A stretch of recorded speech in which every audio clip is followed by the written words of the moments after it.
Yes, it is. Good afternoon. Well, I'm here to represent the planning service. First of all, so we just get off on the right foot. I'm not the bogeyman. I'm not the person that's here to put a bureaucratic obstacle in the way of your development.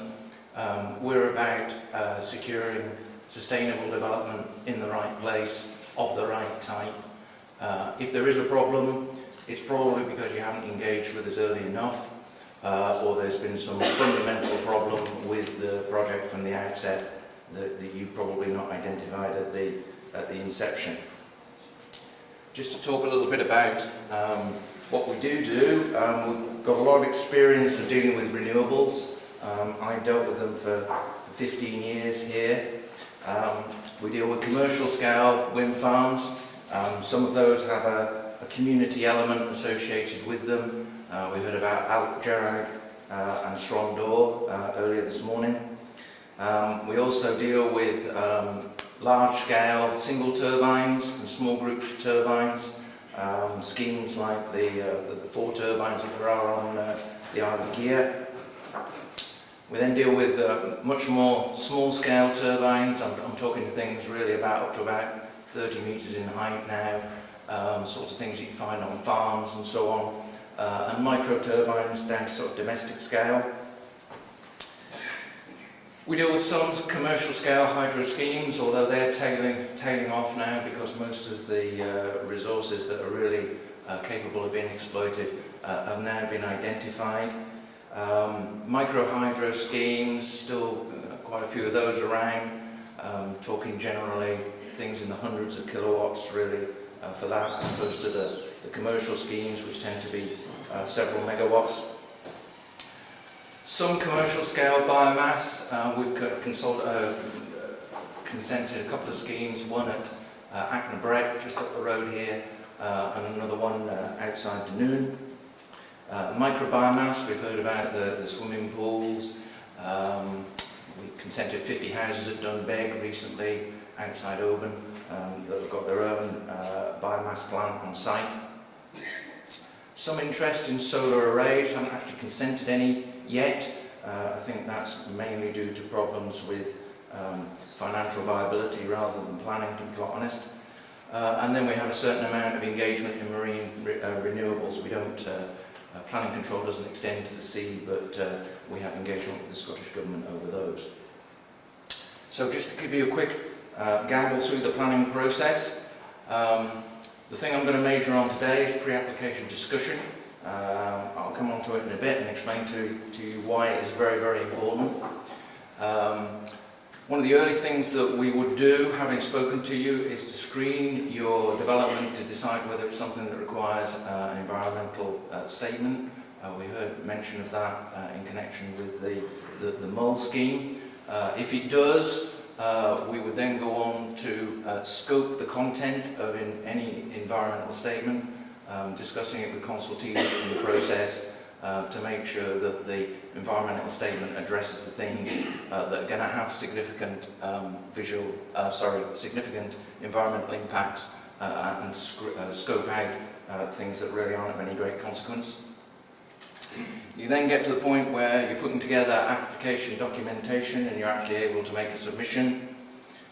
We then take on the next stage, which is to publicise the application and to carry out consultations. Some of that is with what we call statutory consultees, bodies that we have to consult, like CEPA and SNH, and also non-statutory consultees, people like RSPB and organisations like that. We ultimately get to a point where we're able to make a decision. If it's a straightforward scheme, we may be able to do it ourselves as officers acting under delegated powers that are given to us by the council. Failing that, if it's more complicated or more contentious, it will be dealt with by councillors at planning committee. And if it's very contentious, the planning committee may well hold a local hearing where the applicants and other interested parties and consultees can address the councillors directly. And in the event that you end up with a consent that you're not happy with because you don't like the conditions that are attached to it, or alternatively that you've got a refusal, there is an appeals procedure that you can go through. So pre-application discussion, really, really important. What is it? Why should you bother with it? Why do we like you to do it? And what should we be talking about at the pre-application stage? Well, pre-application discussion is, as it says here, it's informal. There's no obligation on anybody to do it. In Argyll and Bute, it's free. If you go to Highland or somewhere like that, it won't be because they charge. But it's free in Argyll and Bute. It's a two-way process of dialogue between you and us, so we understand what you want to do. There's possibly an element early on of negotiation in terms of either site selection or your scheme proposal. It should be at the time when it is site-specific, when you've got a pretty good idea of what you want to do and where you want to do it, and where you have a realistic intention of submitting an application. So the purpose of it from your point of view is to reduce uncertainty and risk so that you can commit more resources to your project. Is to avoid abortive work. We don't want you spending time on something that ultimately we don't feel we're going to be able to consent. It's an opportunity to refine draft proposals using input from us and possibly input from other consultees. Sometimes we'll organise, depending on the circumstances of the proposal, we'll identify other stakeholders that should be introduced into the pre-application process, typically organisations like S&H, because they're able to bring a lot of expertise into the process very early on.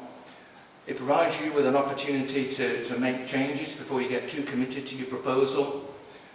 It's also an opportunity for us to identify what information requirements there are going to be in terms of the application that you submit.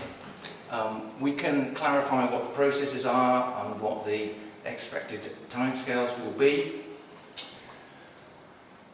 So it improves your prospects of getting a consent. It fosters joint working. We get a good working relationship normally pretty early on with prospective applicants if we can. Mutual understanding of what we require and what you have to do. Importantly, it avoids abortive expenditure. Too many people that come to us too late in the process, they're too committed to what they want to do, they can't see the wood from the trees. It's a bit like somebody going into the dragon's den. They're very committed to their project, they've invested a lot of effort into it, they really don't want to come, having spent maybe 6 months on a project, into a meeting where someone's going to say, well, actually, that's really not the sort of size of wind turbine that we were expecting in this location.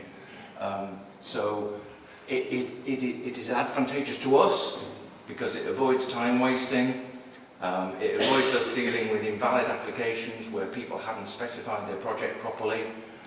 It gives us a chance to influence what's going to be submitted. It's an opportunity for us to focus on identifying solutions.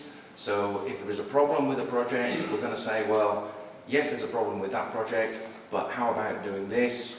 Maybe a 70-metre turbine isn't appropriate, but how about 2 40-metre turbines? Or this site isn't appropriate, how about looking in this forest rather than in this piece of open land? Whatever it might be, but it's an intention of being able to identify solutions and to get consultees on board early.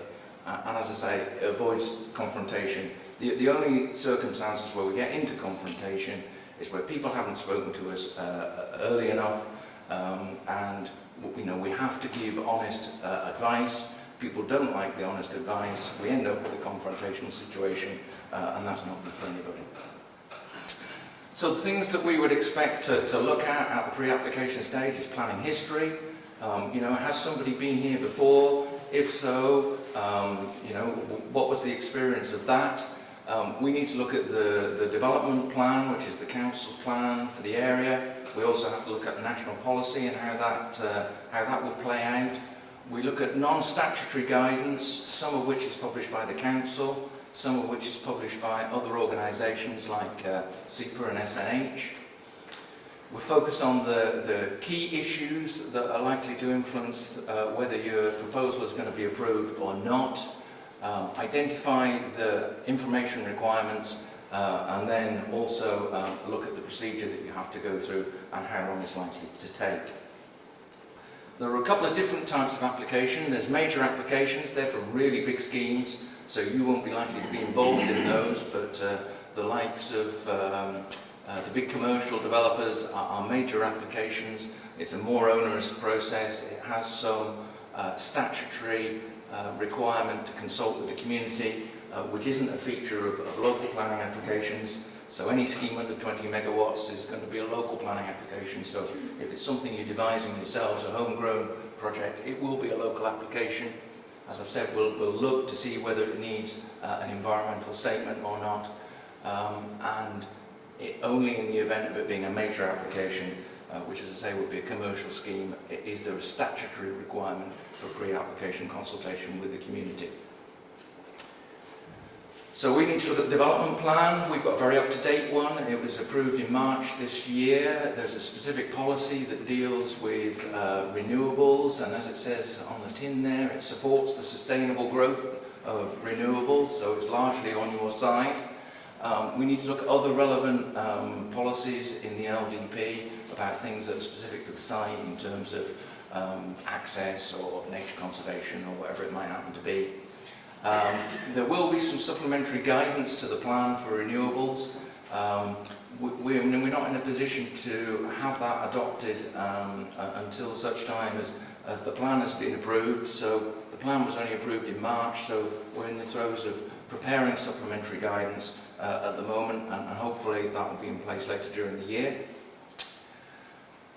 There is some non-statutory guidance that's out there, particularly for wind turbines. There was a study done in 2012 for the whole of Argyll and Bute. It looked at the different landscape character types across Argyll and Bute, looked at the capacity of those individual character types to accommodate different sizes of wind turbine. Also had regard to the cumulative impact of developments that had already taken place, and importantly there's also a very good section on micrositing in the landscape. So for those of you that are considering wind turbines, I would certainly refer you to that study. It's very useful to give you a good background to sort of landscape sensitivities, and there's some very good practical advice about where to put a turbine and where to avoid. There's other good advice available on the SNH and SEPA websites. SNH do good siting and design advice for all sorts of development in the countryside, some particular to wind turbines, but also relating to other sorts of development. SEPA give good guidance on hydro and that sort of thing. We need to take into account national advice. That's handed down to us in Scottish planning policy. It says 2015, but it should be 2014 actually. That establishes a presumption in favour of sustainable development, and obviously renewable energy is very much a branch of sustainable development. One of the outcomes in SPP, which stems from the national planning framework, is the aspiration of the government to achieve what it calls a low carbon place. So that's very much in your support. The SPP has a section talks about supporting the transformational change to a low carbon economy, and it also talks about having a very diverse range of electricity generation. It says it's important to guide development to appropriate locations, and it gives very specific advice on the issues that are material to a planning decision. So they're the things that we have to take into account. And they're what we know as material considerations. That's basically a distinction between things that are relevant to a planning decision and things that are irrelevancies. So the sorts of things, this is pretty much biased towards turbines because they're mainly the only game in town at the moment. But these are the sorts of things that we have to take into account. Impacts on the landscape, impacts on habitats and species, Impacts on communities in terms of things like noise, shadow flicker, other impacts in terms of the kind of proximity of the overbearing proximity of large-scale development to where people live in some cases. Technical things like interference, stuff like radar, military low flying, telecommunications, microwave links, that sort of thing. Historic environment impacts, that can be stuff on the site like archaeology. It could also be things around the site like the setting of assets off-site, forts and standing stones and that sort of thing.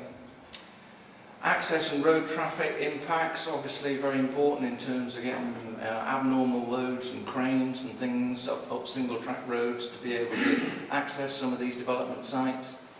Impacts on carbon-rich soils is a thing that's been given extra emphasis in the most recent version of SPP. That's basically saying, well, we don't want to be saving the planet by generating renewable energy if we've got to disturb a lot of peat and release a lot of CO2 in the process.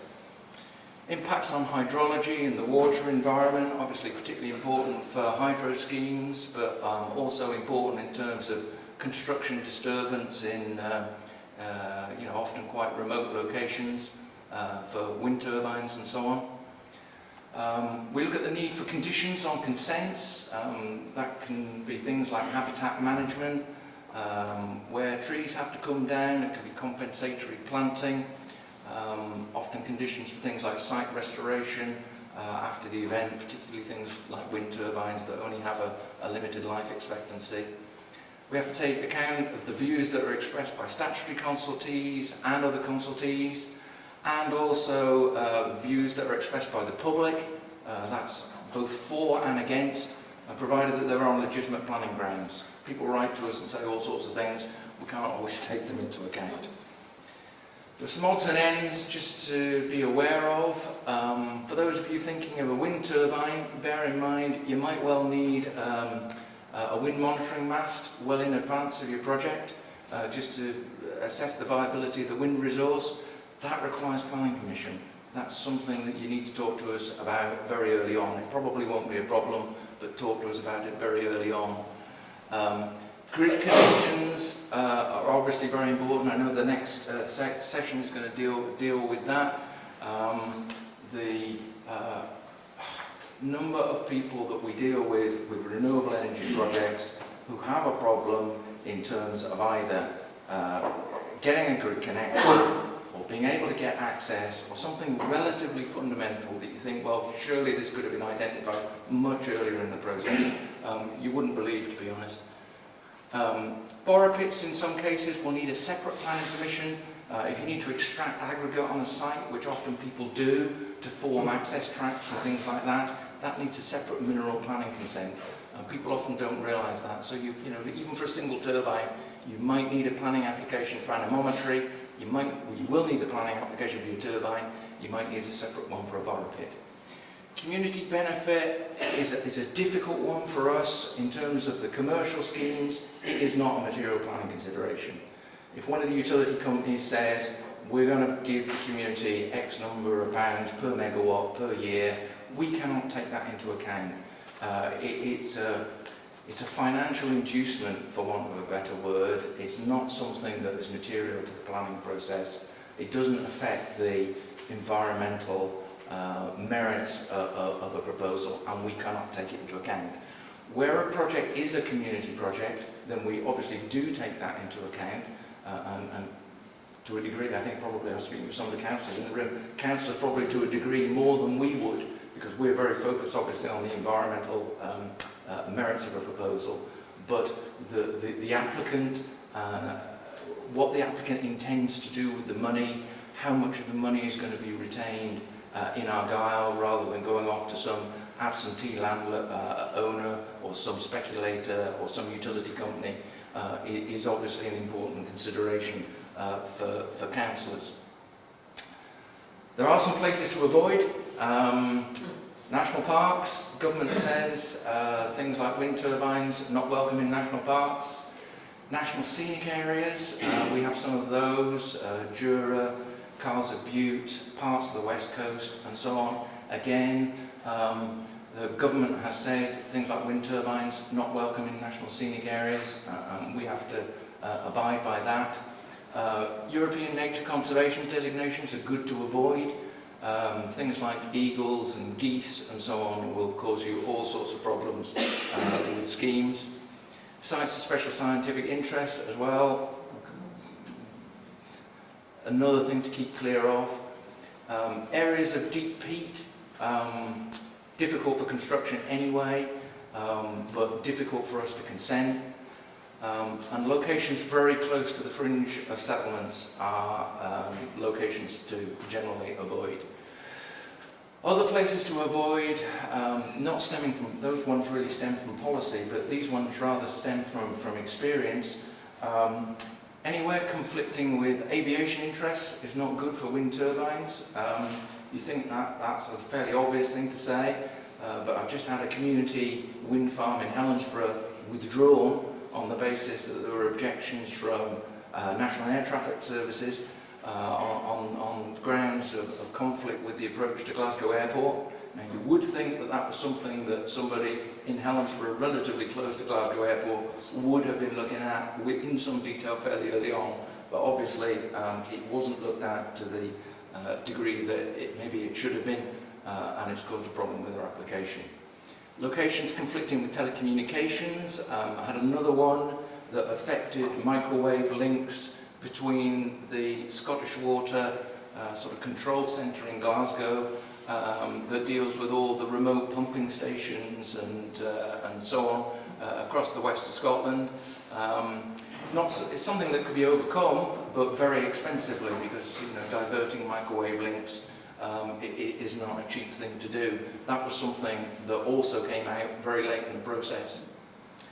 Locations compromising historic environment assets are not good places to go to. We've got a lot of good archaeology in Argyll, and that's something that you really should focus upon. This seems the blindingly obvious. Inaccessible locations or those with substandard delivery routes. Things like wind turbines and also hydro schemes, that they involve abnormal loads, they involve things like cranes. So you've got heavy vehicles, you've got big vehicles, often used in lightly constructed roads.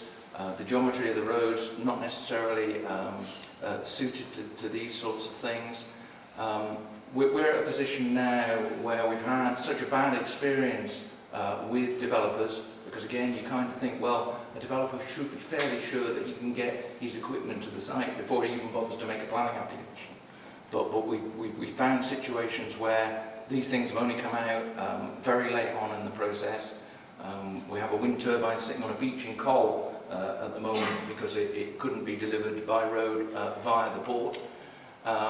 We've had other circumstances where components would have to be taken over structures on single track roads, bridges and culverts and so on, just not capable of taking the loading of the mobile crane required and so on. So access is a really, really big issue.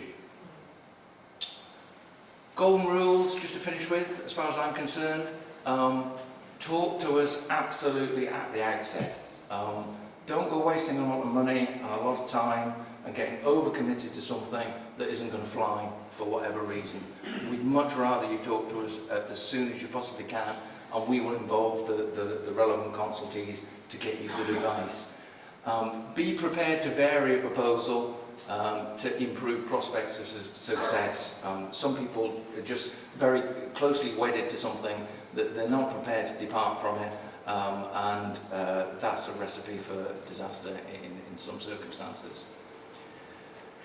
Make sure you understand the information requirements at the outset, and also make sure that you adhere to recognised methodologies. If you've got to do things to satisfy consultees in terms of noise assessments or bird surveys or whatever, make sure they're done properly. Some of these things take a long time to do. A bird survey can be a whole year. It can put your project back a year if you submit something to S&H that they're not happy with. So the last thing really is be aware of the timescales. These things take a long time, you know, from first thinking of a project to getting planning permission for it is quite a long time. You need to factor that in. We've heard this business about the feed-in tariff, people getting right close to the wire to get their planning permission to be able to access the subsidy. It's something that you do need to talk to us about very much at the outset, and we will try and plan a way through to get you a decision by the required date. So that's me.